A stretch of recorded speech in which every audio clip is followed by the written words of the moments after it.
How's it going, everybody? Happy Friday. Capes and Cowls is back. It's myself. I don't have Winston and Coy that week, this week, that week, any week. Well, at least right now.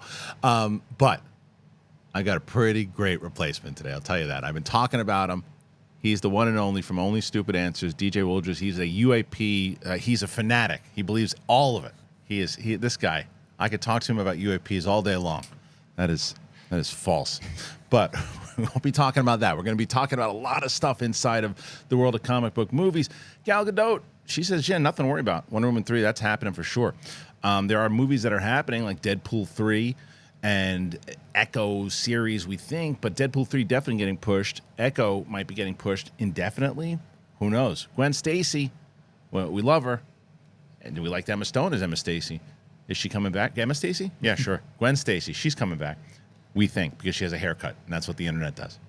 But we've got a lot to talk about. We really do. And, of course, Boom Studios back today.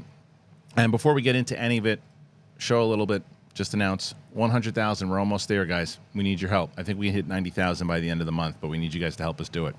Yeah, and also, we've been doing this thing now. If you throw in a question to streamlabs.com/theschmodown, at the end of the show, we will take the ones that come in the day before or anything relevant to the show itself, and we will ask it. Nothing here today, but we just started it. So anyway, that's it. Let's get into it. It's Capes and Cowls. It's me, and it's DJ. I'm ready. You're ready.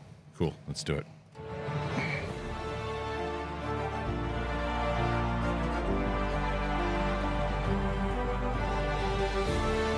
Welcome back, ladies and gentlemen.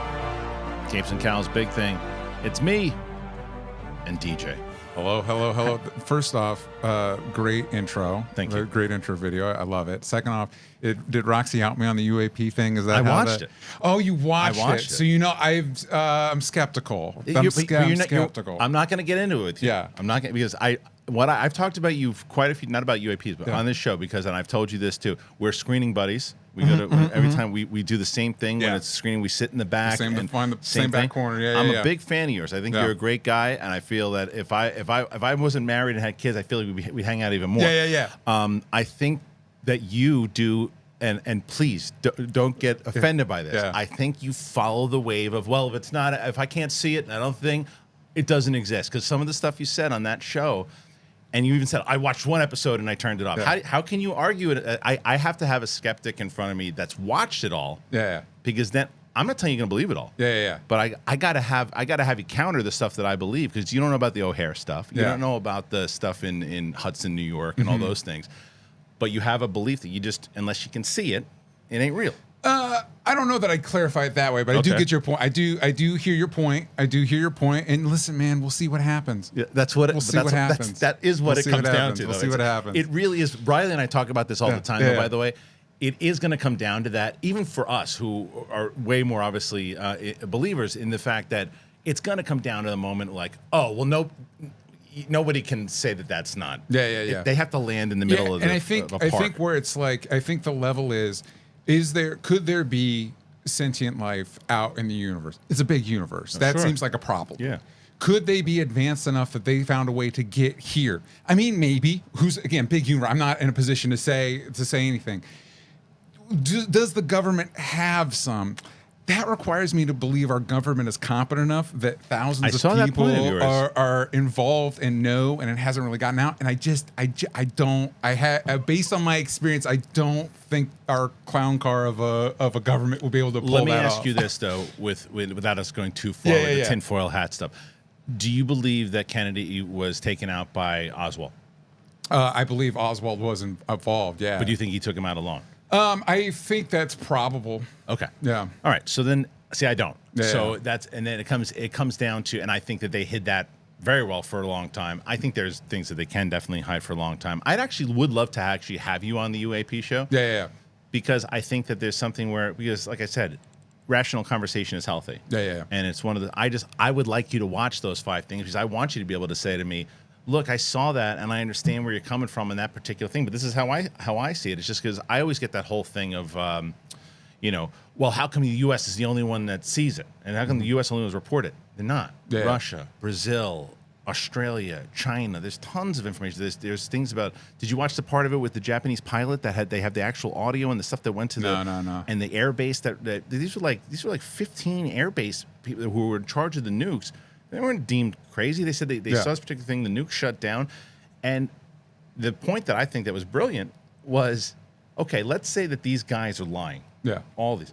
Then who put them in charge of the nukes? Mm-hmm. You know what I mean? Well, and that's the other thing is I'm not necessarily saying anybody's lying per se. Right. You know what I mean? Because people see weird stuff. You know what I mean?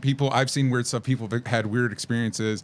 Like, but I also I grew up in a church where hundreds of people would be speaking in tongues and would they heard Right. God. So it's people have weird experiences, and I'm not here to tell you, what experience is valid or whatever. But I do think there is stuff that we don't know, and there's probably going to be stuff that we never know. I couldn't agree with you Yeah. more. I couldn't agree with you more. There's just so much, and again, Yeah. where I'd love to have you on the UAP show because there's things that I have questions about, like the pilots and why they would say certain things and things. So I'll have you back. Yeah, we'll do it another day. No, another time. That's not for this. Yeah.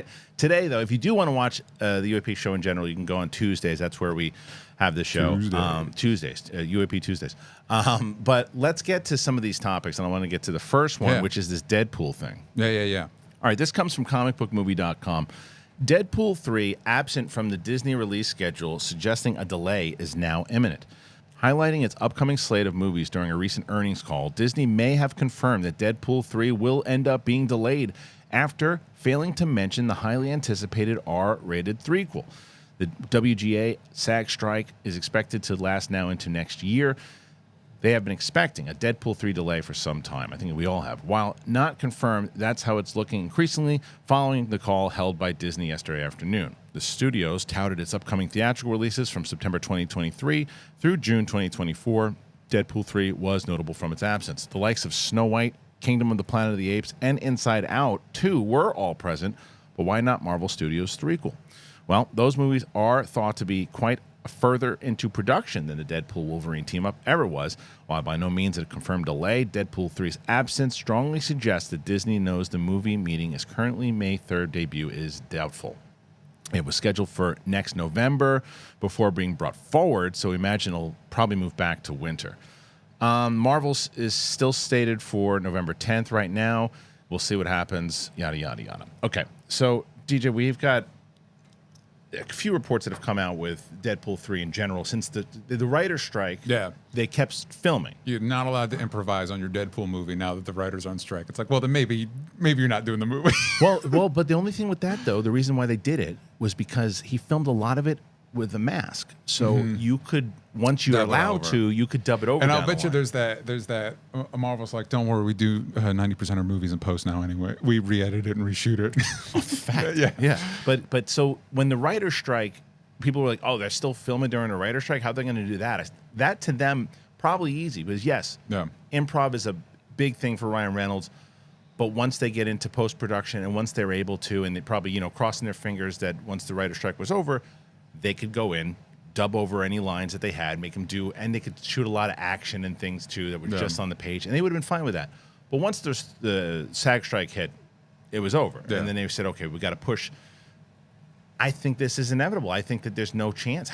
This strike, when do you think the strike's going to be over? I hope not early next year. Hopefully sooner than that. But you got to, we were talking about this a little bit off air.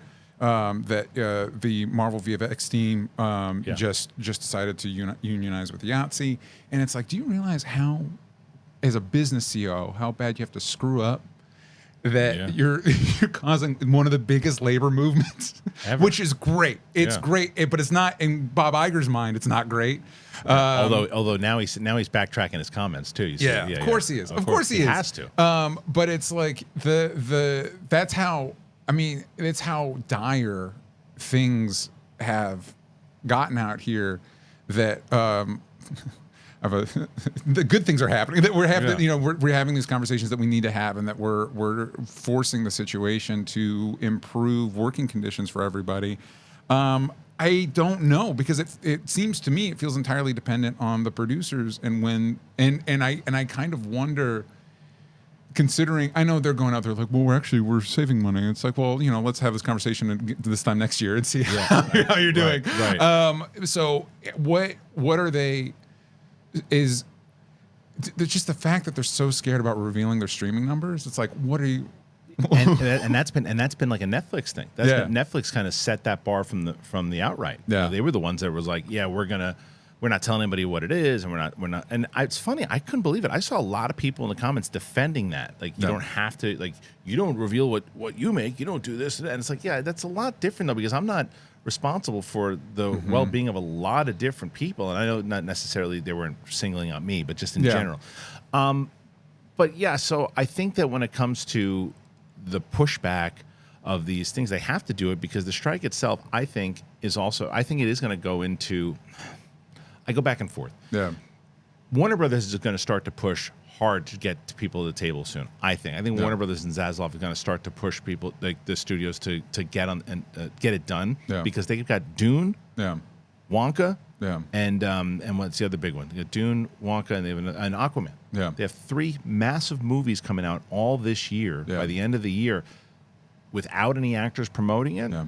That they're going to take another hit, and they can't afford to. Disney, certainly, I don't know how many movies they have coming out right now, but Disney. Well, but Disney also has the added problem of they have the linear. They have ABC. Right. You know, anybody with a linear network, right. And it is interesting when you have these conversations about how the more you hear about it is how Netflix, created Netflix, and everybody tried to rush in to mimic that.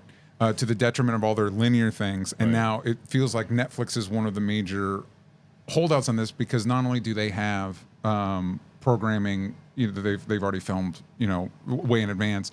They also, I was reading a report today about how because of the success of Squid Game, a lot of their stuff is South Korean, and they don't get any residuals. Like, it's really bleak. When you read about how Netflix is treating their South Korean productions, it's really bleak. Yeah. And so like Netflix is eating everybody's lunch coming and going. Mm-hmm. You know what I mean? Mm-hmm. And so I think you're right in that. I think Warner Brothers, Disney, anything a more traditional studio, they'll have to screw Netflix. We've got to try and do something because we can't. They got to. Yeah. They're just losing. And like you said, you might be saving money today, but how long are you going to hold out for? I mean, if you're always going to save money, then why keep doing this? It's like eventually you're going to start losing a lot. Yeah. Because that's the rumor anyway, that they were losing more than they were saving. I think they definitely saved a lot of money when the writer's strike happened, because I said that was deliberate what they did. They didn't meet with the writers for 3 months. Yeah. And that was deliberate. I said it when the strike happened. I go, they want this to happen because they have so many deals in place that can expire. They can get rid of. They can do this. They don't have to go through with some of the deals that were signed because there's no work. So they're saving a lot of money. So that was something that now, once the actors kind of got involved, now it's going to start getting like Blue Beetle's going to take a hit because now I don't think Xolo Maridueña, out there promoting it is going to make this movie do an additional 10 or 15 million. But he's certainly got a very charismatic personality, and he is likable. And if you watch Cobra Kai, you really, gravitate towards him. If you've ever had a chance to see him in an interview, I've had the pleasure of being able to interview him a couple of times, and he's a great human being. He really is, and I root for him, and I hope the movie does well. The trailers to me have been okay, but I root for him. But without him going out there and get more people to see, and he's also young. He knows how to make viral videos pop and all this stuff to get it out to the. And I think that it's I don't know. I think that is one of the movies that's going to take the big hit. I don't know where you stand on that. Well, I wonder because originally it was supposed to be Max, right? It was supposed to be Max original. Yes. So I don't know what its budget compares to. 150 or something. Yeah, something like 150. I think it was something pretty. I feel like crazy. we talked about this. We talked about this when we were talking about Mission Impossible. Yeah. Like we talked about the Indiana Jones budget and everything. 120. Yeah. Again, I bring this up a lot. Everything Everywhere All at Once had a $25 million budget. Yep. When you're seeing less with the 120, but when you're seeing like Indiana Jones is 300 million, ridiculous. Most of that's going in a producer's pocket. Most of that is graft. Yeah. like it's not going up on the screen. Right. And so that's where you should be. Like you're right. They're probably cutting deals and everything. But that's the unfortunate thing is Zaslav's paycheck is not on the table. Iger's paycheck is not on the table. You know what I mean? It's these workers. Even though that's where those paychecks are where you'd save the money. I hope Blue Beetle does. Well, I look forward to it. One, because is it the first blockbuster superhero film that's Latino led. That's what I had. I had when I talked to Sholo, that's what I was under the impression that it was. Yeah. And So for that alone, like that's huge, and so I hope people really show up to it and really respond to it, not out of support of the studios or the Zavzlavs of the world, but people like Sholo, and the director and the people that really bled for it. I feel like that has been getting better buzz than Aquaman, and I've got to imagine it's got a significantly lower budget than Aquaman does. Definitely. And with all the reshoots, Aquaman's already gone through four rounds of reshoots. I mean, reshoots in general are normal, but not 4 rounds. 4 rounds is a lot, and then James Gunn apparently ordered some recently too. So whether or not that movie comes out in December, who knows? But that movie, the reason why they're taking a risk on that one is because the first one made $1 billion. Yeah. Now this movie, the only reason that I think that Aquaman will, even if it's not a great movie, will do significantly better than Blue Beetle is because it's got a recognizable IP. It's got a bigger movie star. Yeah. It's coming off of, it's a sequel to a $1 billion movie. Yeah. Blue Beetle is it's whether Sholo is very charismatic or not a big known star, minus the Cobra Kai people. Yeah. And the trailer played pretty, I think, generic. Yeah. I think here's what I like about the trailer, what I saw. No multiverse, no whatever. It's just do the thing. Just do the thing. Right. You know what I mean? That's all. I just want to see Blue Beetle be cool. That's all. That's it. Were you pretty familiar with the character? Yeah, Jaime Reyes. Yeah, I like Jaime a lot. The trailer looks cool, and again, I'm kind of burnt out on just where these places have gone. And I think back to your point with whether WB specifically will come back to the table. Like, can they afford another Flash? No, they can't. You know what I mean? Can they afford another? Like Barbie was a hit, and despite Mattel being like, we're making a Magic 8-Ball movie, it wasn't because of Barbie. It was partially, obviously brand recognition, but a lot of it was Greta Gerwig and Margot Robbie and Ryan Gosling, and it's different. Yeah, and it was different. Yeah, and also it's a movie that is absolutely geared towards female audience, which there's not a lot of movies. People are like, what are you talking about? All there's so many female leads in comic movies now, but they're not. But it's not geared. Yeah, so it's just because you have a female lead doesn't mean it's geared. Because the superhero films have eaten up rom-coms. They've eaten up everything, all these other genres. Yeah. But yeah, so like that's as far as the bottom line, Barbie did well. But yeah, I hope you're right. I hope it's stuff like, oh damn, we gotta get Jason Momoa out there promoting stuff. We gotta get, you know what I mean? Or you gotta push it. Yeah. Or you gotta push it because that if Warner Brothers can't get anybody else to go to the table like Netflix and everybody else too, then they're gonna have to push those movies because they need Wonka to hit. Yeah. Because from what everybody's saying, Wonka's fantastic. Okay. Aquaman is the thing with Aquaman and The Flash and even Shazam. Those movies. I don't give James Gunn shit when it comes to him promoting these movies the way that he has, even when he's saying that The Flash is one of the greatest superhero movies, because he's putting in this. He's got the studio has to make money, and it's not his. He wasn't. It was before him, but he's still. It's a momentum thing as he gets to Superman Legacy. Yeah. So if you have Black Adam, which ironically enough, it's going to be the movie that actually, out of all of them, does maybe Aquaman, but does the best because that's a movie that was people only saw it because of 2 reasons: The Rock and Henry Cavill. Yeah, that was it. The movie no one knew who Black Adam was, minus the hardcore fans.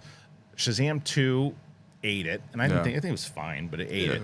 And then then The Flash, which I liked. I enjoyed. How did you like The Flash? The Flash wasn't for me. It wasn't for you. Yeah. I liked it, but it doesn't matter what I liked. It ate a big pile of crap. So yeah, and it's one of those things. Like if the budget had been more reasonable, maybe if it came out when it was supposed to, there wasn't a lot of issues with the main star. What if it came out when it was supposed to? We wouldn't. It would have been pre all That's that. True. Yeah, That's it would have been. Yeah, it would have been pre all that.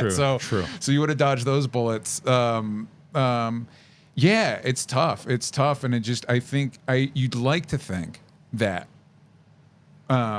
these CEOs would look at the environment, look at like, okay, stuff like Flash and Black Adam and whatever aren't doing, Shazam aren't doing well, every union's on strike basically. Yeah. And what did well was Barbie and Oppenheimer, and it's like, wait, should we like go back to the drawing board? Yeah. And it's like, yeah, you'd like to think that would be the answer. Like, I've been saying, and as you mentioned, I've been saying scale back, because Yeah. 120 is not a bad budget for a superhero movie. Yeah. It really isn't. Now it just stands out because it was originally a Max movie, so Correct. it's like, wait a second. yeah, and it doesn't have any major stars in it, right? So, but 120 for a DC movie, not crazy. Yeah. When you start hitting that 170 and up, Yeah. that's when you go, all right, this better be a really great movie. You better have some. And the other reason Barbie did so well, Yeah. the marketing was fantastic. Mm-hmm. It was fantastic, and if you got to, and it was different. So you've got, like, Indiana Jones to me at 300 million was a crime. Yeah. Like, it's a crime. Like, Yeah. you should be laughed out of the office when Yeah. you present a $300 million budget, because Yeah. I do think, yes, you're right. A lot of the stuff went to producers and all those things, and maybe too many producers on the movie who get paid Harrison Ford fees and all that Yeah. stuff. But it also went to an ending. Not the very last. You saw the movie, right? Yeah. Yeah. Not the very last scene, but the actual ending of the movie Yeah. was probably $80 to $100 million, Yeah. and it should have been 20, Yeah. 30, scaled down the way Last Crusade was. Yeah. So there's ways to spend and ways to enhance your story that the studios just feel like, oh, well, they need to shove popcorn in their face, like, just and not give them anything to latch on to. It's like watching a bunch of degenerate gamblers. It is. Like, you know For what I mean? sure, Like, if we 100%, spend great 300 point. million, it'll be $1 billion. And it's like, will it though? Right. Will it? Right. Right. Yeah. You're you're not wrong. Maybe put less down. How much? Wait, how much did Everything Everywhere make? So it was the budget was 25. We did this before. It an insane amount. And then the other, who is the king of the Moneyball strategy here? Yeah. Blumhouse. Blumhouse. Oh, They're the king. Yeah. I think they just did something recently, and their movies aren't always great, but they spend like $20 million or $5 million on it, and they make like $200-300 million. I would rather you present me, if I'm a studio exec, present me with that. Yeah. Hit me with the $5 million. That's tough. You're gonna get a lot of people in it, yes, because we believe in it. It's gonna make $200 million. Okay, as opposed to, you presented me with 250, 275, and we could lose. We have to make back just 350 or 400 just to break even. Literally every person on the planet that watches movies needs to see this movie twice for us to make our money. And it's like, what are we doing? Right. Unless your name is James Cameron, don't present a big Which, budget. Yeah. who knows how? Who knows? Yeah. Let's try that. So let's see. We have at it made 141 million with a. What was it? The budget was around 25 was when I looked something, up. something like that. 25 million, but it made 141 million. worldwide. Yeah. Yeah. And that movie, it looks great. It got awards, Yeah. which these people care about. Yeah. You know what I mean? And again, it's just one of those like, why are not again and it's like, listen, we love this stuff, we love the genre stuff. Sure. Not that I want every director to be snapped up by a Star Wars or a Marvel. Right. But you'd think that they're like, well, yeah, let's get these guys and give them a $25 million budget to do A Star Wars movie. or Star Wars or a blue or the, you know what I mean? But Whatever. here's the difference. Here's the problem with that, though, is what happens then, and this is, and rightfully so, if you have to pull all these strings on a $25 million budget, because in the long run, even though $25 million is a lot of money to you and I, in filmmaking, it's really nothing. not. It's nothing.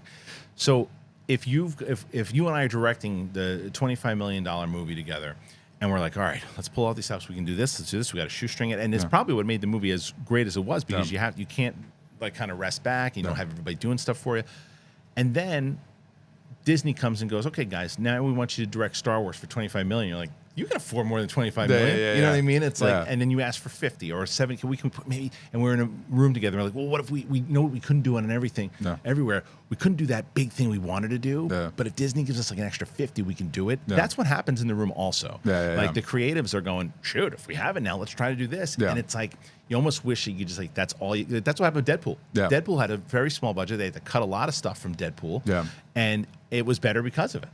Well, and it's interesting too, because, going back to these VFX artists unionizing is, a lot of these studios, I feel like I could make an argument that have been coasting off of the ability to abuse these VFX artists, specifically Marvel's, I think, a great example, where it's like when you see Love and Thunder. Why is Thor's helmet CG? Why? It's a helmet. Put a helmet on him. And I hopefully, being forced, it's a bummer that people have to be forced in a position to take care of people, but being forced in a position to take those positions more seriously, I would hope would get us back into a position where it's like, let's have the script be done before we film. Yeah. That's the thing of the stuff that James Gunn said about his big announcement. The thing that stood out to me the most was that idea of like, we're not moving forward with a movie till the script is done, Which is great. Let's hope he sticks with it. Yeah, exactly. Yeah, and so like, because you used to have to, part of the reason Jurassic Park still looks good today. Yeah. What? 93. 90, so almost 30 years ago. It was 30 years. 30 years ago. Is he had to think about it. It's just like, we'll just throw it into the computer guys and they'll do a thing. They actually had to figure out like, the CG thing's new. Right. And, they had to go to puppeteers and instead of like, and figure out how the stuff would look and work. And it's like, that's the kind of thought you need to put into stuff. Sure. To, I think, more reliably get a product people will want to go see. Well, that's also why these big strike points are happening with AI. Yeah. And that's it's so funny. Yesterday, Mike and I were talking about it, and I said, look, the way that the world is working is that, like, and I made it, it's so funny. You know how it is with the internet, but I was talking about how I'm with all the points that are being fought for. You need to be paid for your likeness. I think AI is dangerous. I think all this stuff. But then I followed it up by saying, I do think, though, because kids and the way that they're kind of growing up, like me, you, people older than us are going to be fighting for it, going, this is not natural, this isn't. And then kids, when it is just they're going to know it that way, it's going to be second nature to them. They're just going to see it. And people are like, Mike's trying to convince Kristian why AI is bad. I'm like, I understand why it's bad. I understand that. But and they're like, well, he just says, just go with it. It's going to happen.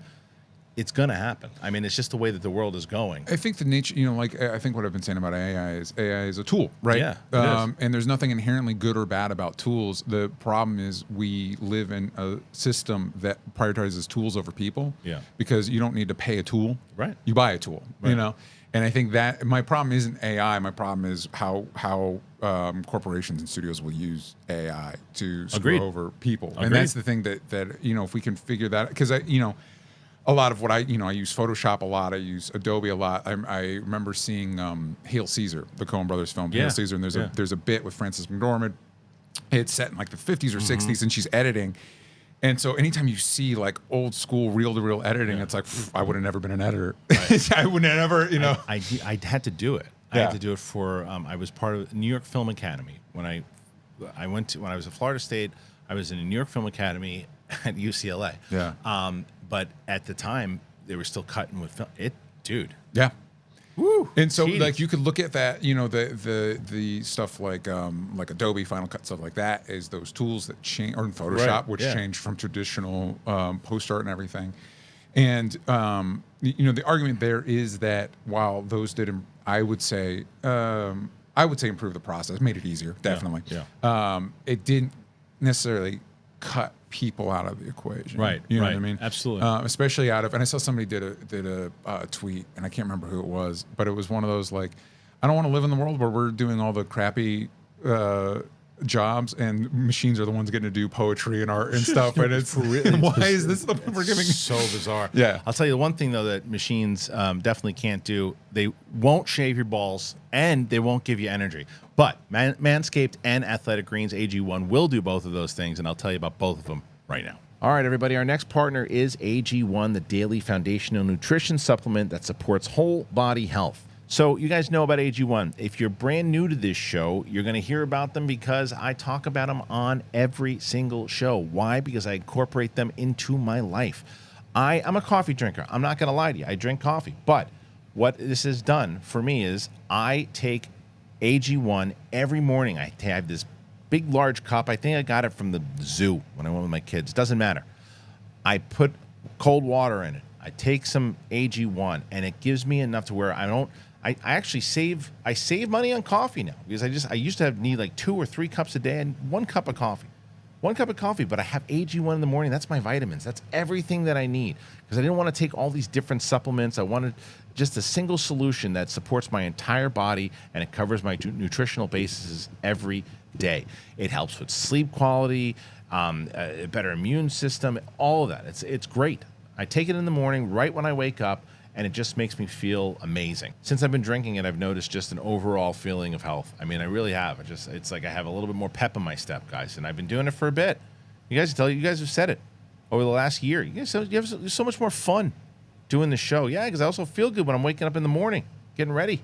So if you want to take ownership of your health, you try AG1 and get a free 1-year supply of vitamin D and 5 free AG1 travel packs with your first purchase. Go to drinkag1.com/bigthing. drinkag1.com/bigthing. Check it out. Now we're talking about a sponsor for your bouncing bundle of joy. Not talking about a baby. We're talking about your baby makers. That's right. Today's show is brought to you by Manscaped. But just like babies, you delicate little guys have sensitive skin and deserve products that they're not only skin safe, but made with safe ingredients. And that's where Manscaped Platinum's package comes in. From razors to shower care, this package goes above the gold standard for your body hair. So treat your beautiful boys to the world's finest toys. You go to manscaped.com, use our code BIGTHING for 20% off plus free shipping. I love Manscaped. I love it. I've been using Manscaped forever. And since I got Manscaped, I'm not going to lie. I used to go to the supermarket and just pick out razors and go, good luck. See, it looked like a battlefield. It stings. Anyway, point is, since Manscaped, I don't have that problem anymore. And they always, it's like, I feel like Jack Nicholson, like, where do they get those wonderful toys? It's the stuff they keep coming up with.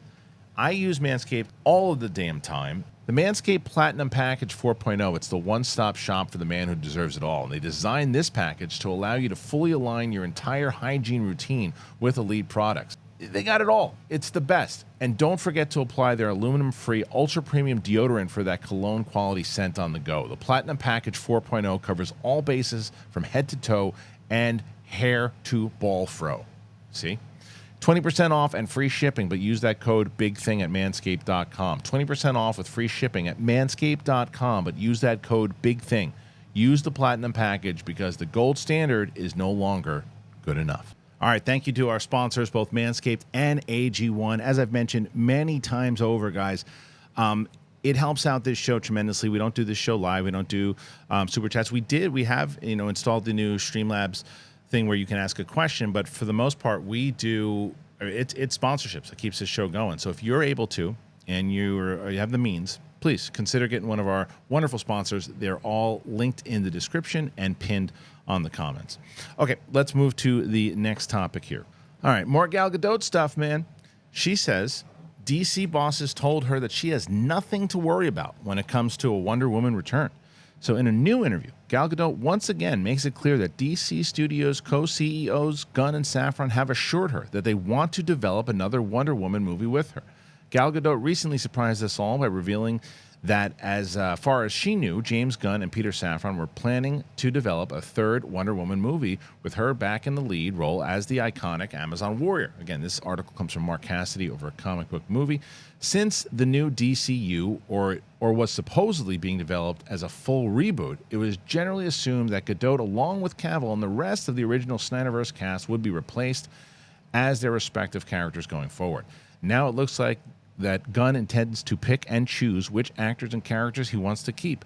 During a new interview with USA Today, conducted prior to the strikes, Gadot was asked about her status as Diana after making appearances in both Shazam and The Flash. And she reiterated that Gunn and Safran are developing another film and have assured her that she's in the best hands when it comes to her future in the role. I guess this is the actual audio here.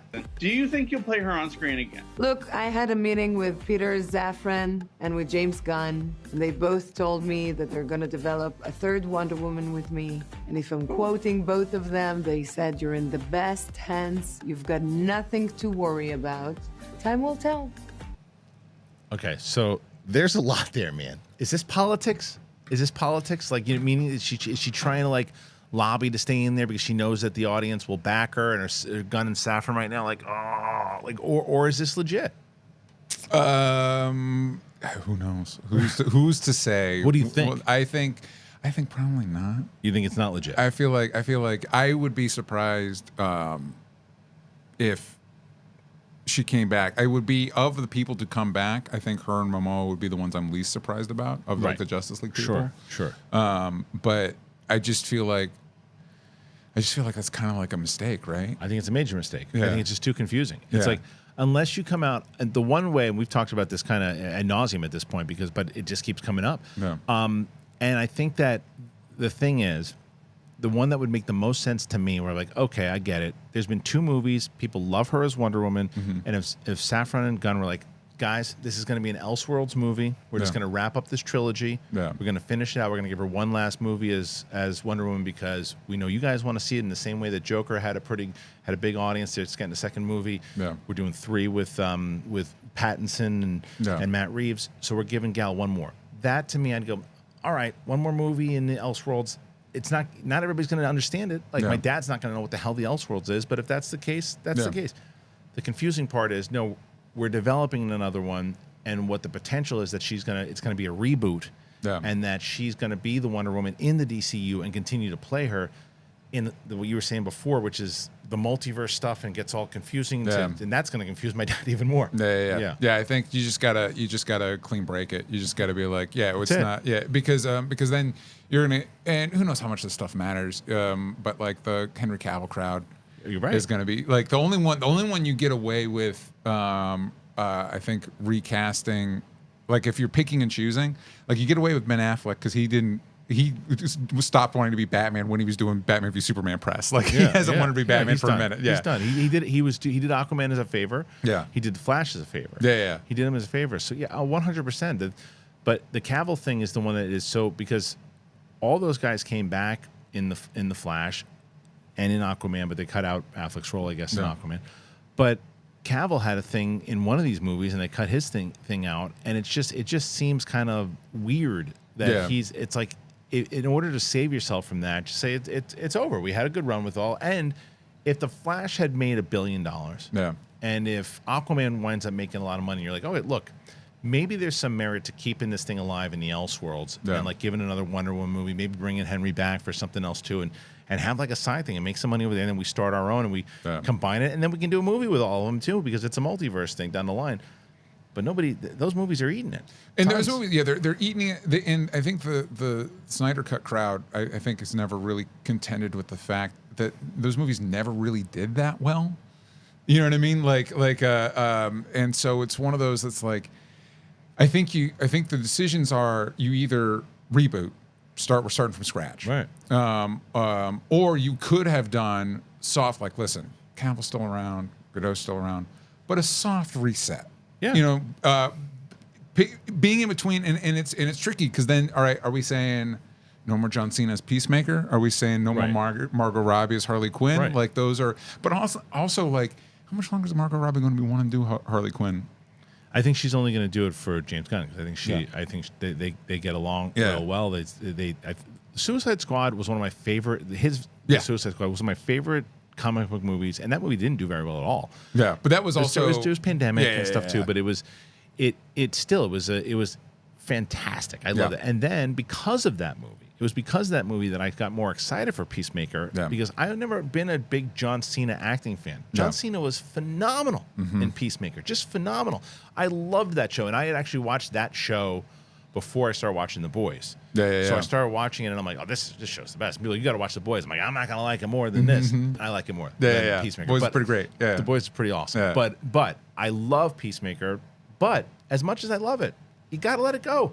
If you're gonna do this stuff and you want and for David Corenswet and for Rachel Brosnahan and everybody, you got to give them a fresh break. And truthfully, I think he's kind of making a mistake with the whole like, and you could feel them trying to get that stuff out prior to the strike, where it's like, we got a Superman movie and also Green Lantern's here and Metamorpho, and it's like, just give me flashbacks to like Black Adam and Flash, and it's like, just do the movie, man. I don't need all these things, because now I'm confused. Like, He responded to that. How long has this Superman been Superman? Right, you know, He did respond to that though, and he said, because I had the same critique, and he said it is just to acknowledge that these type of beings exist in the world still where he's at. He's not the only one, and that's which, if it doesn't overpower the movie, and I'm fine with it, because I would like to see, as you said too, a Superman story. I don't know David Corenswet. I don't want to start watching him do this, and then I'm like, oh, there's Nathan Fillion, and then there's that person too, and oh yeah, I forgot about this David Corenswet guy. I gotta, the same way you did with Henry Cavill. Henry Cavill had his own movie with Man of Steel, and true, Zod and stuff came in, but that was his villain. I thought, I don't know where you stand. I like Man of Steel. Man of Steel's fine. Man of Steel's fine. I think as that the trend of movies went on, I soured on it more. I Yeah. think I'm with you. The Suicide Squad is my favorite of. It's really good. But it is a bummer because that the teaser in Black Adam, it was like, oh dang, it's Superman. Like because it was the first time like he's smiling and he seems his costume's brighter and it's like, oh, Henry Cavill can do it. And then it's like he's not going to do it. Oh, but he just showed us he could do it. Yeah, and it's true because that was so Josh Horowitz had him on right as all this stuff was going down. And he was so excited to be back, and he not by Gunn, but he was lied to tremendously, and not by The Rock. There was other people inside of it. There were deals that were being made. And Rock was trying to get him in and to do this stuff, and The Rock was this thing that Gal Gadot's doing brings me a little bit of flashbacks to kind of what The Rock was doing with Cavill, where she's out there talking about now. Granted, this was before the strike, but she's still. Every interview that she's asked about, she's saying the same thing. So she's pretty much like now holding Saffron and Gunn's feet to the fire. Going, this is what you told me, guys. And the audience, they responded to it. And then because there is that world where Gunn and Saffron had a meeting with her and said, okay, we think Flash is going to do pretty good. Aquaman made $1 billion. I want to make $1 billion. We're going to do one more movie with you. The door's open. We're going to do one movie. And then Shazam, Black Adam, Flash, and you're like, oh no, maybe we should just end this thing. And then Gal Gadot's out there going, oh, this is what they said. They're in a no-win position right now. When she was in both Shazam and Flash, she was. So there was clearly like it's also interesting that they didn't use. I don't know how to best do that, but it's interesting they didn't use the Flash as an opportunity to kind of like. I thought they were going to do that. I thought that's what the reshoots were going to be. Or like so you're sitting there for the post credit and it's like, oh, Aquaman's drunk with the Flash, and it's like, well, is Aquaman going to be the movie that resets it? How does that work? I was confused by that too because the way that I read that post credit scene in the comments told me I was wrong, so I just gave up on it. The way that I read that post credit scene in the Flash, and it's a spoiler for the Flash if you haven't seen it. It's been out, so you can fast forward. Flash shows up at the end. He's in a different reality because he made the change with his dad, and Clooney is the Batman in that version. So then when I read when he finds drunk Arthur, he's like, everywhere I go, there's a different Batman, but everywhere I go, you're still the same. Isn't that what he said to him? Something along those lines. Because then that kind of explains how they can do Aquaman. New universe, but he's still Aquaman. If they're like, because then that's what the reshoot was maybe, and they combine that like, oh, well, that's what he did, and he was able to do that. So because, Ezra went back there, did what he had to do. I don't know. I just think at this point, Affleck doesn't want to be Batman. You already let go Henry Cavill. You've got all the issues with Ezra Miller. It's just, I think it's just cleaner to just like, is Jared Leto going to be your Joker? Like, just move on. Preaching to the choir. What I mean? 100%. You just gotta start. That's it. Start from scratch. And I think, my big thing for a long time was, I would have built off the Batman. I would say the Batman is our new, because it's too hard though with kids. That's the only problem with it. The only problem is that's a very good point. That is a very good point. You can merchandise it, man. Merchandise. And I think I think you make a good point because I think they leaned too hard into and David I think Fincher style. Well, I'm talking about generally the DCU with Snyder and everything was like we're not your dad's comic book movie, and that was how they were going to differentiate themselves from Marvel. But I don't know if you've checked out the new on Adult Swim, but I'm watching it on Max. My Adventures with Superman. It's great. It's like really good. It's definitely like it's not for us. It's for kids. But like the idea of some 8-year-old watching this and having this be their first Superman is like really exciting. And so that's a good reminder of like And I don't know how you fit because obviously we just talked about how much we love the Suicide Squad, which was R, as opposed to something like Man of Steel, which just was more. It was PG-13, but it was just darker for a PG-13 movie. But I do think you want to have that accessibility to younger audiences because at the end of the day, it's a guy in a red cape flying around. Like this is, It is. Well, also, when you look at theater demographics, right? Like it's always been this way that it's younger. It's the younger tickets that spike. Like it's the 14 to like 22. Like that's. And you gotta aim to that. And I'm not telling you that there's not a lot of people inside of that range, maybe in the teenager and up that don't like the more serious kind of darker tones. Of course, there's a lot that do, but in a worldwide appeal, if you're gonna do a full I like where they went with the Batman. I really do. And I love that David Fincher approach to it for sure, and I can't wait to see the other two. And I'm so excited for the Penguin. But as you mentioned before, with like the Cavill scene, I want to see Superman like that again. And this is coming from a Man of Steel fan, right? And I want to see that version of like that kind of hope, you know. And so anyway, all right. Before we move on, I do also want to tell you guys, as I mentioned before, we have great sponsors on the show. I have to tell you about NUTRAFOL. Here you go. I am so excited that this show is now sponsored by NUTRAFOL. Do you guys know that 80% of men are going to experience a hair thinning in their lifetime? It's normal, but it doesn't have to be fate. You can get ahead of thinning with NUTRAFOL. It's the #1 dermatologist recommended hair growth supplement, clinically shown to improve your hair growth, visible thickness, and visible scalp coverage. Go to Nutrafol.com/men to take their health wellness quiz. You identify causes of your thinning hair, and Nutrafol will give you a personalized plan for better health, getting through whole body wellness. It works. In a clinical study, 84% of men showed improvement in their hair after 6 months of taking Nutrafol. So take that first step to visibly thicker, healthier hair. For a limited time, Nutrafol is offering our listeners $10 off your first month subscription and free shipping when you go to Nutrafol.com/men and enter the promo code BIGTHING. Find out why over 4,000 healthcare professionals recommended Nutrafol for healthier hair. Nutrafol.com/men. Nutrafol.com/men and enter that code BIGTHING. That's Nutrafol.com/men, promo code BIGTHING. All right, guys, once again, Nutrafol, make sure you check it out. Thank you to them for sponsoring the show. And we're going to move over. We're going to go to this one here. All right, let's talk about some Fantastic Four, DJ. All right, so this has been the thing.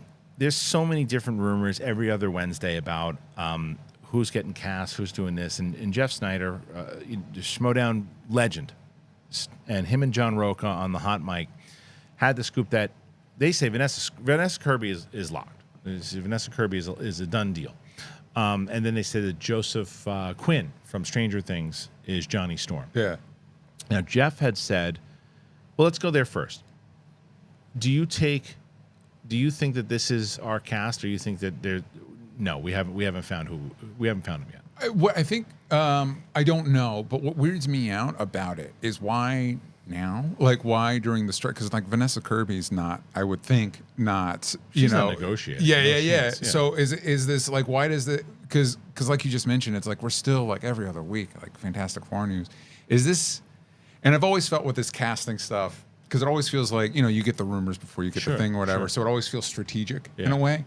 Is this the way, like, keep people interested? Like, hey, I know you all hated Secret Invasion, but remember, Fantastic Four's coming. This one, because I know Jeff. This isn't anything Marvel wanted out there. Oh, okay. This isn't it. Jeff's just got the inside track. Yeah. So what I think happened inside of that, and I haven't spoken to Jeff about it, but I've spoken to him about previous things. What I assume probably happened was he talked to his person that gives him the scoops or whose name and social security number is. Right, for sure. Also David Grush. Yeah. But no, he's associated with this guy, and so the guy gives him, or girl gives him the news, and he basically, what I think it is Marvel has a list and says, okay, we know that we still have to work on these projects. We're not on strike. We have to work on these things, and we've auditioned these people. We can't talk to them right now. We can still talk to their agents. We can talk to this stuff too. But the ones that we've seen and the tapes that we have and the stuff that we did before the strikes, here's our list.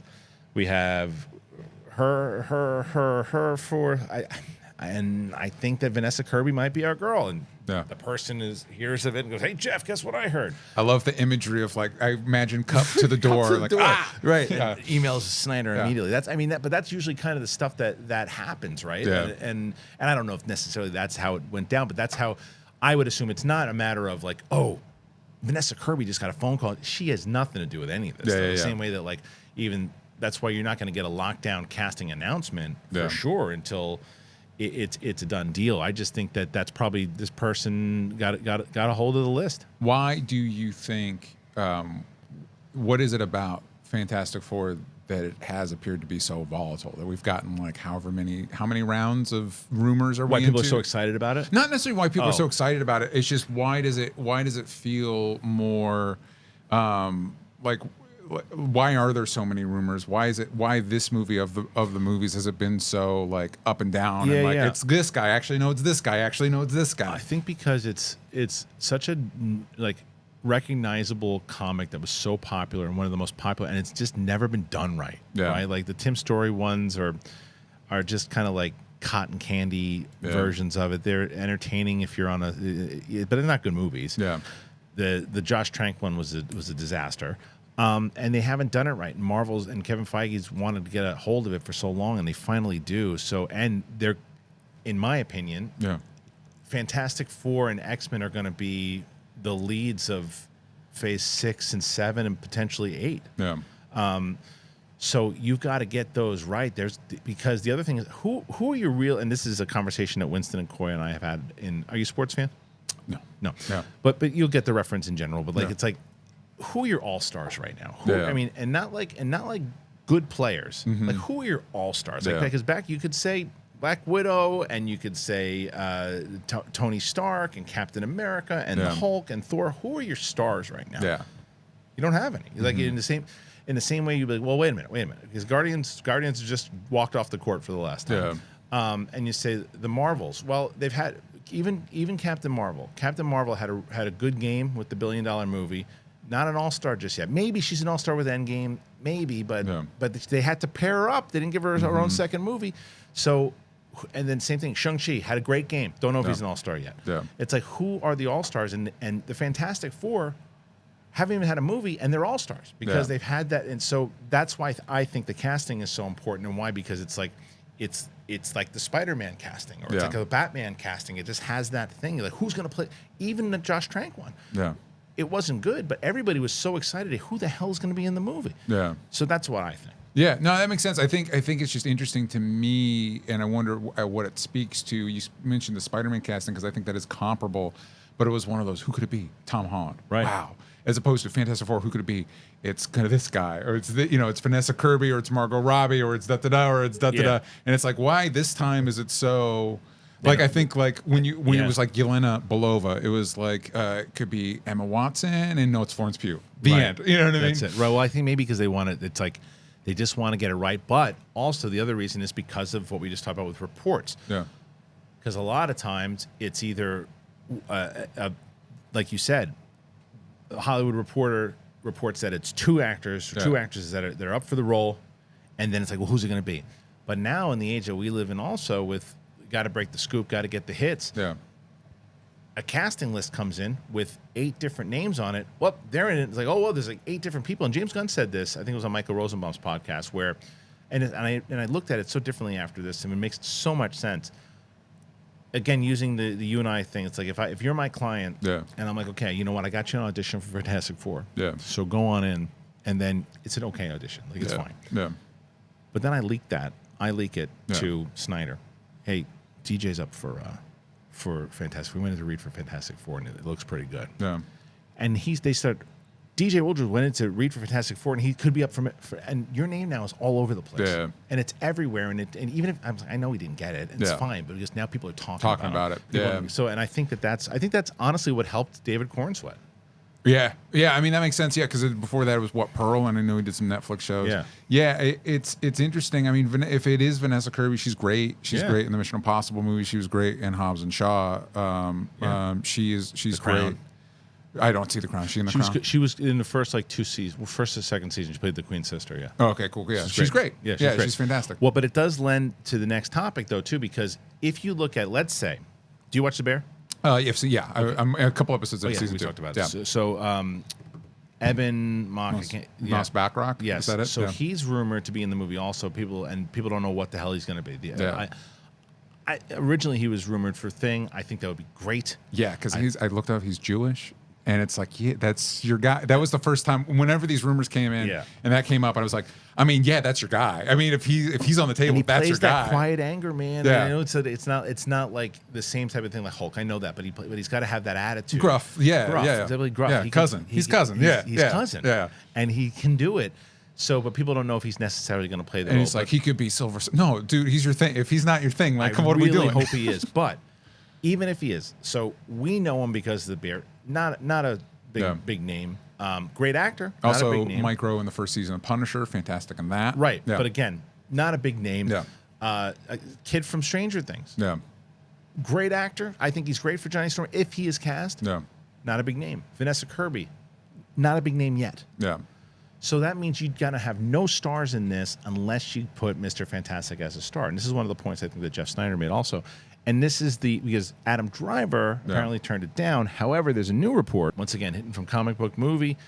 This is written by Josh Wilding and Adam Driver. With the Invisible Woman and Human Torch seemingly a lock for Marvel Studios' Fantastic Four reboot, we have a Mr. Fantastic update which throws Adam Driver back into the mix. It's getting increasingly difficult to keep up with all these Fantastic Four casting rumors, though it now appears that Vanessa Kirby, Joseph Quinn are a lock for Invisible Woman and the Human Torch. Antonio Banderas supposedly remains in the mix to star as Galactus, while Eben Moss-Bachrach may end up playing the Devourer of Worlds unnamed Herald. While he's not thought to be playing Silver Surfer, it's not outside the realm of possibility. As for Doctor Doom, he isn't currently expected to appear.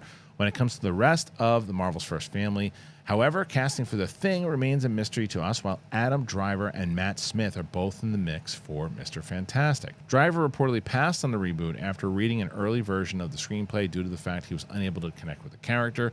That seemingly what led to Smith emerging as the new frontrunner, but Marvel Studios isn't done with the former Kylo Ren just yet. According to scooper Daniel Rickman, the studio plans to meet with Driver again once the strike is over.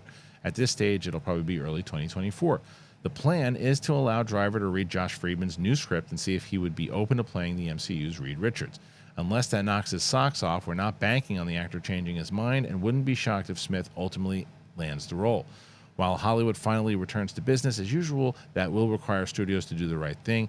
Then we might finally get some Fantastic Four casting news, but the rumor mill shows no sign of slowing down. Okay. I think... did you like House of Dragon? Yeah. Loved it. Yeah, It was one of my favorite shows last Yeah, night. it was fantastic. Loved it. I don't think Matt Smith's right. I think he could be. He's great in that. He's great as the Doctor. He was great in Morbius. He was the one. He was the one thing- Yeah, he was the watchable part of Morbius. I liked, Aronis. The love interest. Yeah. She was great I too. liked her But too. like Matt Smith was like, why isn't this guy your Morbius? Right. He's clearly the star He of was this great. movie. He was yeah, fantastic. But I also don't see a reality. Like Adam Driver doesn't need this.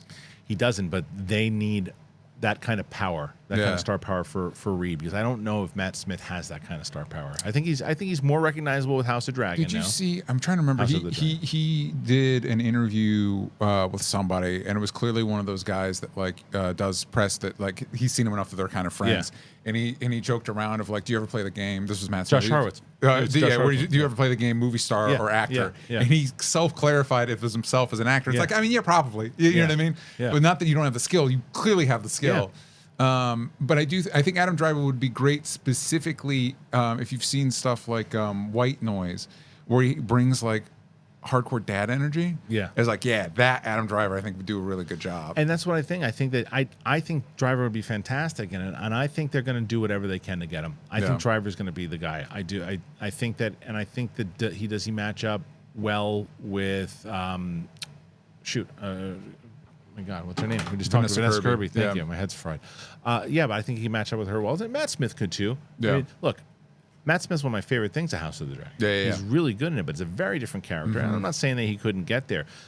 I just think that you do need somebody, as opposed to, as he said it himself, with an actor, like you're gonna look at him and you go, oh, that's the guy from House of Dragon, House of the Dragon, as opposed to, oh, that's Adam Driver. Yeah, I also think they'd probably make what I would think would be an error, which would be they'd think about Matt Smith's time as the Doctor, right, and having him be like, he's that kind of smart jerk guy, and it's like you already did that twice. You've got Iron Man, you've got Doctor Strange, you did that bit. Yeah. So I think having Mr. Fantastic be a little bit more cheery, a little bit more goofy, a little bit more dad joke guy, I think would be a good change of pace. And we get away from Adam Driver having to be so solemn, scowly, like grumpy, because he can do a lot. He's got incredible range. Yeah. And so I think that would be cool. I didn't like that in there. They're like, well, Dr. Doom's not going to show up. I'm like, guys, you got a Secret Wars in the pipeline. Put Dr. Doom in that movie. I think he'll be in the post. Yeah, maybe. I think he'll be in the post because remember, as I said, if the movie does very well, Fantastic Four is going to have a Fantastic Four 2 and Yeah. a 3, and then he'll be around a lot more. Yeah. Because I told you I don't know if you know who my pick is for Doctor Doom, and there's been no rumors of it. There's Yeah. been nothing. I just think it would be such a great pull. I would love to see Henry Cavill as Doctor Doom. Yeah, great. I would love to see him, but there's no chance. Yeah. But I also think he would I would get pushed back because of height and everything. I also think he would be really good as Wolverine. yeah. Yeah. I think the problem with Wolverine though too, because I think he's perfect personality wise, right? Yeah. The problem is that X-Men to me is going to have to carry on for another 10 or 15 years. Cavill's like 43 years old. Yeah. That's the main, and that's one of the major things is like that's if you're not going to, because you're going to go away from Henry Jackman is the composer. Yeah. Hugh Jackman was in early 30s or something. Yeah, when he was like started 32 or something, some early. So I think that they're gonna. I still think that it'll be Taron Egerton. But you need to. My only issue with Taron Egerton is he's got the youth, but he looks young. Whereas Hugh Jackman, he was 32, but he didn't look. He looked when you said like this guy's been around for a long time, and it's like, and he's got the. If you've seen Blackbird, Taron Egerton's got the build. He's got the build for it. Yeah. He just reads as little younger. as little young. Yeah, his 33. 33. Yeah. So he's got the right. It's just he just comes across as a little young, and I think you'd need somebody. But I think you make a good point with Cavill. I've always thought for Doom, there's this actor. Did you see The Northman? Yes. Okay, the guy that plays the evil uncle in that. He also played Dracula in the Netflix Dracula show. Oh man. And I think he'd be really great. If you've seen him, he's very sassy as Dracula, and so I think he'd be a very good. Doom. Yeah, Klaus. I think that's how you pronounce it. Klaus Bang. I see. Yeah. Again, if you've watched the Netflix Dracula show, And you say he'd be good for Doom. He'd be a good Doom. Doom. Yeah, Okay. he'd be a good. I think. Yeah, I can see that. Kind of like sassy. He doesn't do that in the Northman. Everybody's very grim in the Northman. for sure. But in Dracula, he's very he's got that look. sassy, smarter than you vibe. Sure. I'm excited to see where that's going to go because depending also what's going to go down with this Jonathan Majors trial in September, they might shift and make Doom the focus. They should either do that or they should call an audible and do High Evolutionary. Yeah, He was great. He was great. So it's like, oh, actually, no, he's the. And I think you could do you could just say, no, he's the bad guy now, or say like, no, Kang needed the High Evolutionary for his master plan. High Evolutionary rewrote all Kang's DNA, and now everybody's High Evolutionary. Like, yeah, it's gonna be the end. Yeah. But it'll be that's so. Question for you? Did you watch Secret Invasion? I bailed after episode 2. Okay, great. So that tells me what I need to know. Yeah. How you're talking about they need to do they really need to try and nail Fantastic Four. Where's your faith in that, them being able to accomplish that at this point? With what they've been doing? Yeah. I know. My faith in that goes to a few different things. Yeah. One is the love that Kevin Feige has for those particular characters. He wanted Fantastic Four back for a long time. Yeah. The fact that you asked me that question in the first place, that they're aware that they need to turn the ship around. Yeah. And also because of what I mentioned earlier, that they didn't have any stars yet, like major stars. Like, and I know that Don Cheadle and Sam Jackson in their outright are big stars, but not enough to carry a show. Yeah. Not enough to and all those different things that happen. I mean, look, they had Khaleesi and it didn't do nothing. It didn't do anything. Yeah. They just haven't. And we talked about this on the show the other day. This whole phase is supposed to end with Kang Dynasty and Secret Wars and all this stuff. Yeah. Multiverse Saga ends. I don't know what this phase is about. Yeah. And so I think that one of the reasons that I have faith in the Fantastic Four is, to me, because Doctor Doom is supposed to be one of the big guys in Secret Wars. Yeah. That starts to set up who our heroes are going to be on the other side of that. Yeah. And it starts to set up the Fantastic Four are going to have a big role in this thing. So that's where I think that they can't afford to screw that up. So that's where my faith comes in it, because I guess I'm a little bit more of I have faith because of the phase 1, 2, 3. Yeah. But if you're asking me, like, if it was a brand new set of people, it's a brand new movie with these new characters, I don't have faith in that anymore the way they did with Guardians back then, because they're not coming off, like, yeah, it's tougher right now. But I understand. Yeah. I think the question's more than fair. Do you think there's any, and I'm sure the people at home are like tired of us talking about the strike and everything because it doesn't impact them as directly as it does our lives. But beyond that, like I think it does affect them entertainment wise. It does affect them entertainment wise, and I hope. It's easy. I feel like it's easy for me in this world to like everything's entertainment. But I do hope that obviously there's been the stuff with the UPS. Yeah. And there was the general labor strike. I think as of this recording, like a couple days ago now. Yeah. I do hope that this is a sign of like,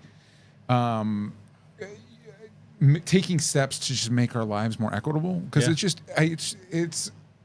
it's tough, man. It's just tough right now to be alive in America generally. But so beyond that, obviously, with the strike, with the fact that stuff like Secret Invasion isn't being, there's so much, the studios were like IP, and there finally feels like, hey, maybe let's do something. And obviously, like stuff like Barbie is IP, but you know what I mean, Right? Is there any chance of like a come to Jesus moment with these studio execs or anything? Is there any chance of they'll like reevaluate anything? So I worked in the system for about 3.5 years. Yeah. I worked for Joe Silver, and the business was very different back then. Yeah. But the executives were the same. I was gonna say, I bet the egos weren't that different. It's more about, because the problem, what happens is that you do get executives that are, and I think that they all get a bad rap because there's so many just business first mind. Yeah. There are a lot of really good creative executives out there, like really good ones, and that they get a bad rap because like, oh, you just want money. You're like, no, but not that guy, not that lady. And I've worked with some of them. They care. Yeah. But there's the other ones that just, I'll never forget it. When we got He-Man and Masters of the Universe set up, one of the executives from Warner Brothers came over and when we were pitching it to him at first, he didn't get it. Yeah. He was like, nah, nobody wants to see the purple tiger and this and this and that. And then once we got it, he started showing people around it, and he's talking about Laternia as opposed to Eternia, and like the words what he was saying, it was like, I'm like, oh, now because he sees money in it, now he's telling, oh, it's just going to be like whatever the hot movie was at the time. We're going to do this with it, and it's like this guy had nothing to do with any of this. Yeah. But now because there's money involved, now his brain, oh, you know what we can really do with it? We can do this and this and this. And I think that that's what happens where a lot of the execs hold these jobs, and they want to, all right, well, this is what's making money right now, and this we can do something like that, but let's do it better. And it's like, just you don't need to do that. Like as we just had this whole conversation about the budgets. Yeah. Now, what I hope happens in that same in the ironic part of it is I hope that because Iger's like, let's start scaling down on budget, that the other execs go, wait a minute, let's start scaling down on budgets, and like that, like it's their idea, right? Yeah. And then it actually, when you start focusing, they don't give a shit about focusing on story, and they don't give a shit about a lot of times they just want to. They think a lot of times, again, not all. Yeah. They think that as long as I can get you to spend money to watch things go boom, and a big superhero thing at the end, you're going to pay for it. And time is showing that is not working anymore. Yeah.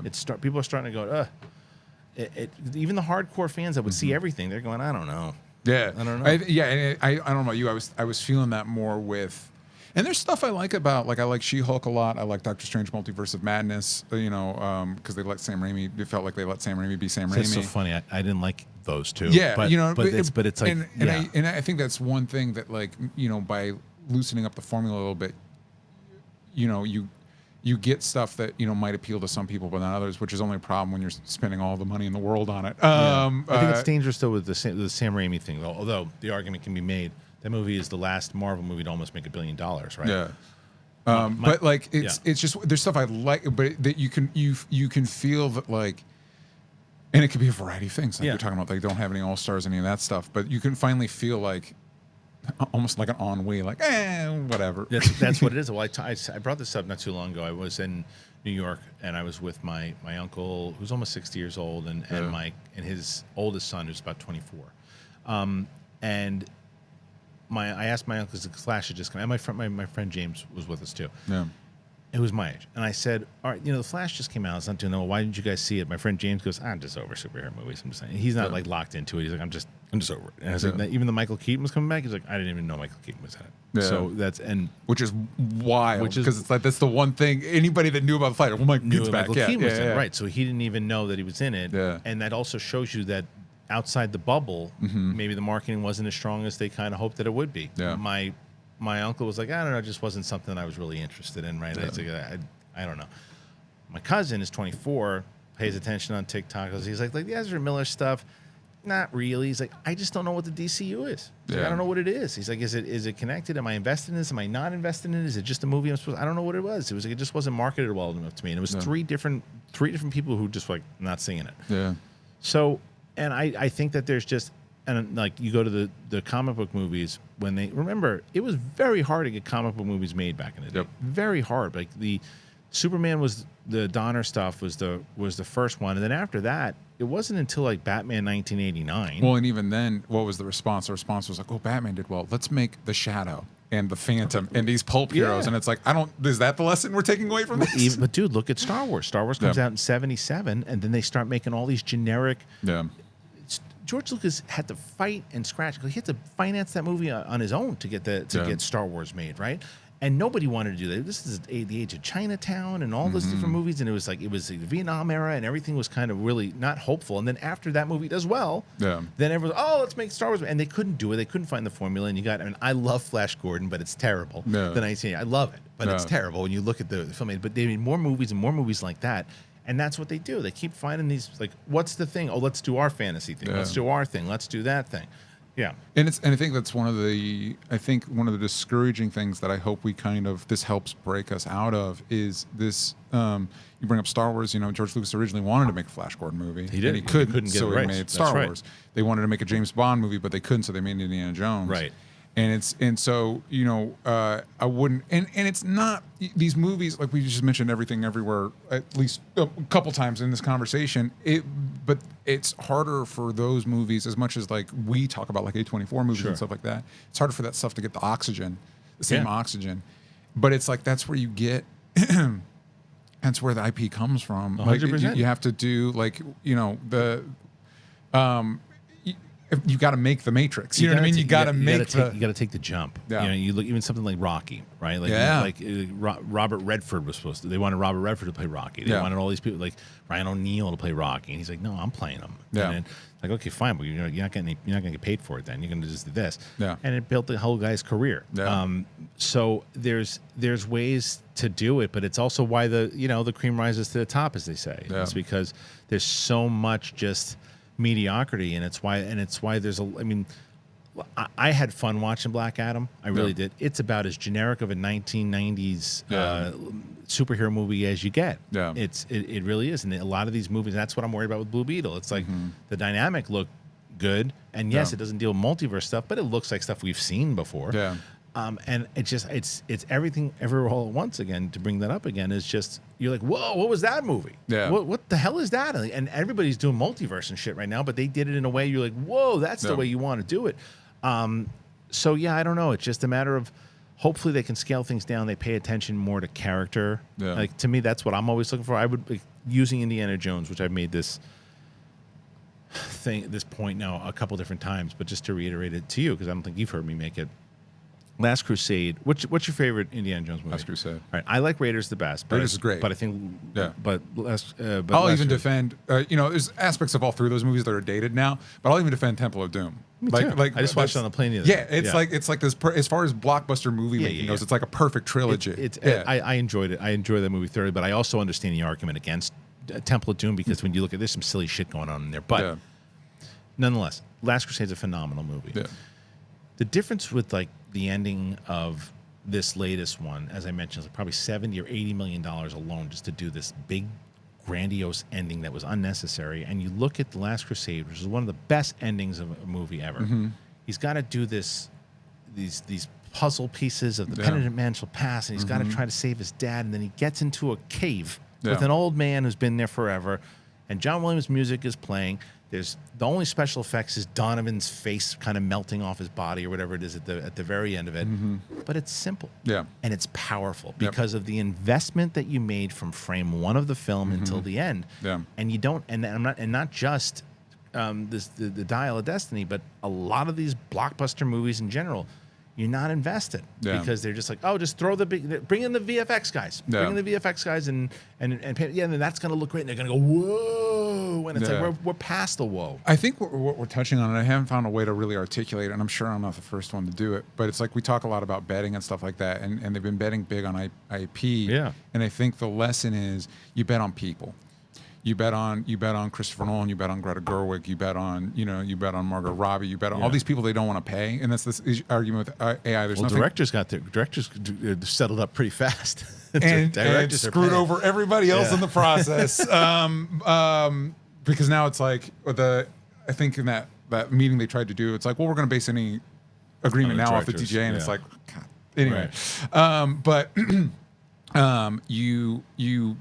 Instead of betting on this IP, you bet on people and their vision, and that's the very thing they want to cut out, because they want it to be like this production line, something like McDonald's, like you just slap the meat on the bun and you put the ketchup, and that's the formula.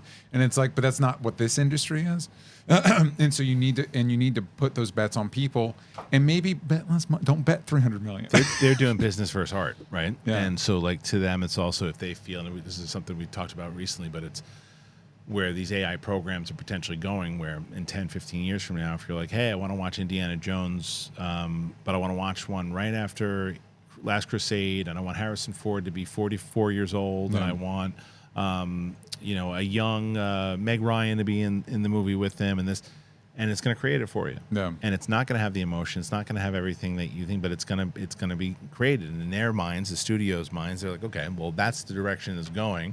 And if we get that and we lock all that stuff down and we get the rights down, we do this, we won't need these people. We don't need that to do that, because eventually people, and this is where the kind of the non-creative, soulless kind of business aspect comes into it, where they're going to go, well, that's just how it's going to go. That's how the money is going to, that's how we're going to make our money. So pay them off for their likeness, pay them off for this too, and then the hell with them, because we're not going to need them, the same way that a lot of jobs in general have been phased out by machines. You know, it's like that's what people were misunderstanding. What I was talking about yesterday was they're like, oh, you're accepting AI. I'm like, I'm saying you don't have to necessarily accept it to realize it's just the way it's going to be. Yeah. It's like, because as you said, I think really well before, it's a tool that people can misuse, and now and because the human race is lazy. Yeah. And they're going to start doing this stuff down the line, and the studio is capitalizing off of it. And there's people who are unfortunately really smart and really, business savvy are going to find a way to capitalize on it. Yeah. And it just, So I think hopefully these efforts, and efforts across the board, I don't know that things need to be this way. You know what I mean? I think there's a way, I'd like to think there's a way that we can make things more equitable for people. And again, it's not that necessarily the tools are going to go away, but just, we're in a position now as a society where we can put people first in a way that we never could before. Yeah. And we're just not. And I don't know if it's just because our brains haven't evolved that way. We're still like, in some part of us, we're still that like lizard brain. I got to get my thing. Like I got to get it. Capitalism. Yeah. Baby. You know what I mean? Yeah. And I think, and you can't explain this to anybody, but like, I think if you could explain it to these CEOs, like I do think if you bet on people, like, you talked about this, like Indiana Jones with Meg Ryan, Yeah, maybe, you'll get people to the point where that's, what they invest in, but will you be making the same money as if you made a new, like not whatever the next Indiana Jones is going to be, you know what I mean? To their argument, it'd probably be like, we own all of it, and all you have to do is type it in. Yeah, but then but you can already see obviously there's a reason they don't want to share their streaming numbers. Right, you know what I mean? Theater viewership numbers are going down.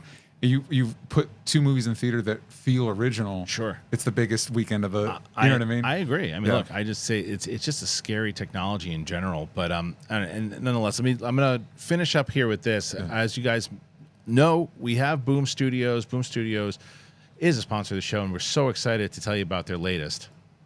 All right, this week is a very exciting one for fans of Boom Studios with their first ever animated TV series. It's premiering today. The series is called Mech Cadet, adapted from the iconic sci-fi adventure series Mech Cadet by Greg Pak and Takeshi Miyazawa.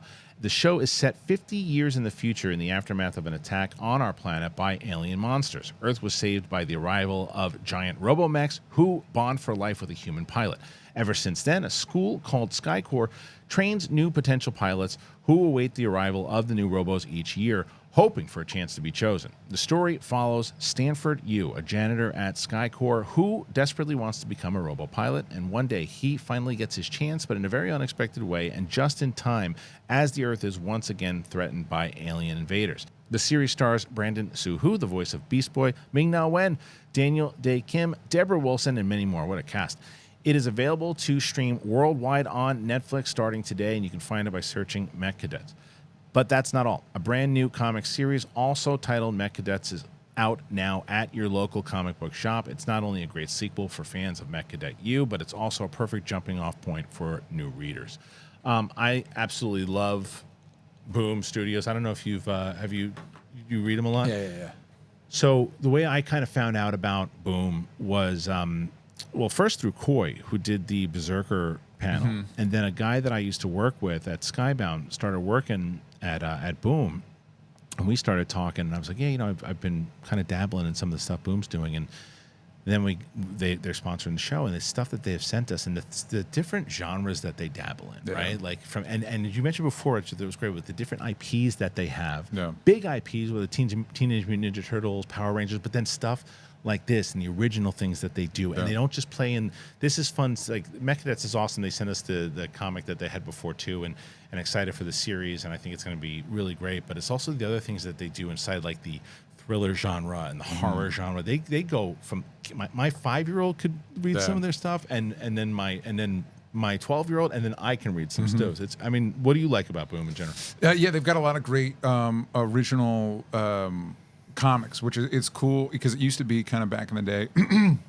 You had Vertigo, like if you wanted outside of superhero stuff, and then Image for a long time, and now there's been, for lack of no pun intended, a boom in original non-superhero comics, and Boom has had a lot of. I want to say they have Someone is killing the children. Something right? is killing the children, yes. and One When They're Dead is Al Ewing, and that is at Boom. Yeah. Oh, yeah, okay. Yeah, which is a great sci-fi, but Something Killing the Children is fantastic. It's huge. We Only Find Them When They're Dead, which is Al Ewing, which is really great, a really great sci-fi comic. Yeah.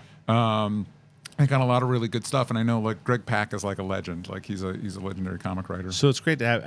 I always get excited when they're on every other week, and when they send the stuff. So I was like, oh yeah, I forgot that they're now the series is premiering. So once again, we want to show your support for Boom, and as DJ was mentioning before, with certain companies that focus on people first, I think that Boom focuses on artists first. Yeah. I think Boom focuses on creativity first, and I think that's why they're thriving. And I think this show has thrived today, guys. I had a really good time. DJ, it was a pleasure to have you on, man. Thanks for having me, man. Glad to finally do it. Yeah, for sure. Tell the kids where to find you. You can find me at DJ Talks Trash everywhere, wherever wherever we're going now. I don't know. I'm trying to be at DJ Talks Trash everywhere. I do a show with Roxy called Only Stupid Answers. That's every podcast, wherever you listen to podcasts, Only Stupid Answers. Kristian's been on. We talked about the most recent Mission Impossible movie. So check all that stuff out. Yeah, for sure. Check that out. And we're going to get him on once he watches that 5 parts so he can tell us why we're crazy for believing in... I'm not saying anybody's crazy. That's not what I'm saying. All I'm saying is I'm skeptical. That's all I'm saying. I think skepticism is healthy. Yeah. I do. And to end how we began, yeah. Something you said on the show, you're like, everything can be explained, and that's not the truth. Yeah. Because the one thing that I think this director, James Fox, said that I thought I've just been quoting...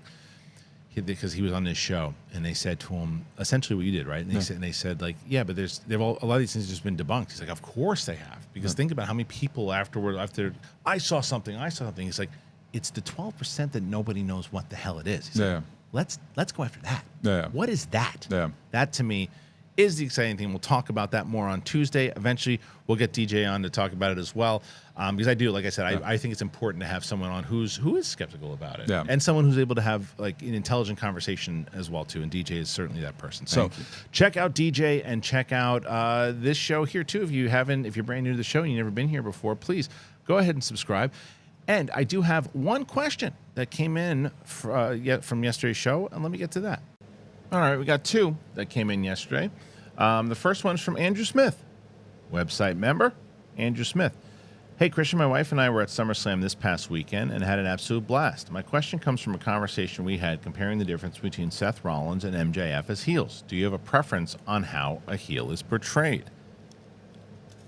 So I do. I don't know. I think it just depends on the storyline for me. I'm always more like really old school when it comes to it. Iron Sheik, Macho Man Savage in his heyday. You know, I liked when they tried to sell it as if, and Roddy Piper, who I had the pleasure of doing a show with back in the day, and I like the premise that you believed that these were their real personalities, and that's what MGF does, right? And he's kind of, it's hard, and I was a little bit more judgmental on him because when he first started, because of the way he was off camera all the time and always keeping up kayfabe. I actually think I go back on it, and I like how he does it. It's just because I think now they don't, when you hear so many different wrestlers out there and how they're on camera now and they're talking like it's a show, the same way you would see like Anne Hathaway talking about a movie and a character. She's not playing the character inside of it, and that's the way a lot of these wrestlers are now. And I don't know, you don't think you really can ever go back, but I miss it, if that makes sense. So I miss the days where you can play it the way that MJF does. He's able to, I mean, I don't know, maybe I'm wrong. He's the best there is right now as far as heel, I think a lot of people would say. So, yeah, maybe they should go back to it. I don't know. All right, next one. Party at the Fart Tower. That's an old one. I like that. Kristian, any chance of doing a watch-along to the Rebels Season 2 finale before Ahsoka comes out? I think it's the best 2 episodes of that show, and I'd love to know all your thoughts. Also, I missed Coy at Fan Expo Boston every time I walked by his booth. I think I got cut off. That was all I got.